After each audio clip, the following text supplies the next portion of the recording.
yavaş yavaş.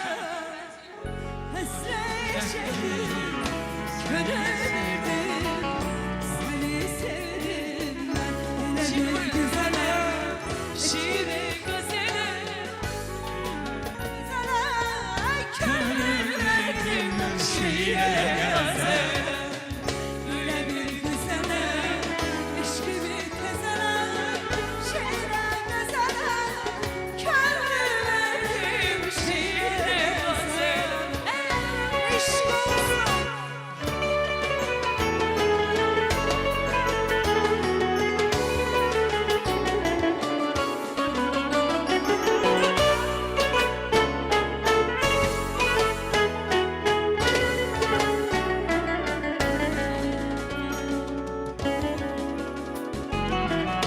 Eğer benden ayrı gezip dolansan, beni yüz aşkına bigane sansan.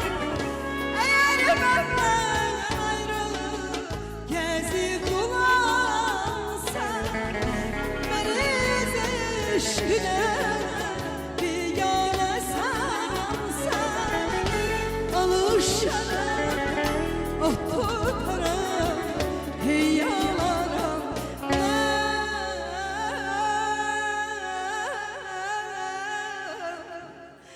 alışana oh tutara hey yalara bile bir güzele eşkimi tezele şiire gazele kömrü veririm şiire gazele bile bir güzele eşkimi tezele şiire gazele kömrü veririm şiire gazele kömrü verdim şiire gazele.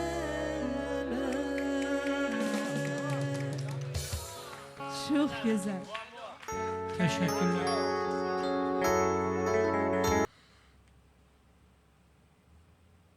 Müğənni Nahidə Həmdəmova, Həmdəmova da belə də yazılır, Həmdəmova da yazılır.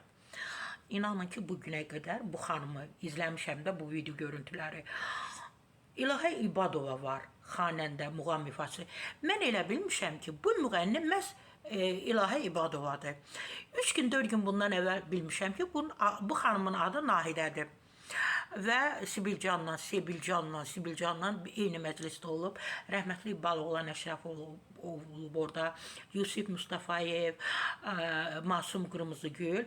Bunlar olub iş adamı Mübariz Məsimovun məclisində. İndi bilmirəm orada ad günü olub falan olub, amma məclisdə olublar. Bu xanımı məhz deyir ki, Qurban dayı, Mübarizin atasının adını deyir.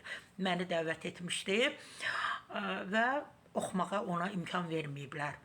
Elə istəyib mikrofonu qaldırsınlar, alıblar Nahidə xanımın əlindən. Elə istəyib oxusun, mikrofonu alıblar onun əlindən. Deyir ki, mən təşəkkür edirəm ki, mənə oxumağa şəraiti Sibilcan xanım yaratdı. Bu xanımların qədrini bilək də. Xoşunuza gəlir bayağı oxuyanlar. Nə bilim, gör Azərbaycanı necə orada təmsil edib. Düzdür, bizimkilər mayna olmaq istəyib. Elə deyərdim, elə Yusuf müəllimin özü də, rəhmətli Baloğlan da, digərlər də.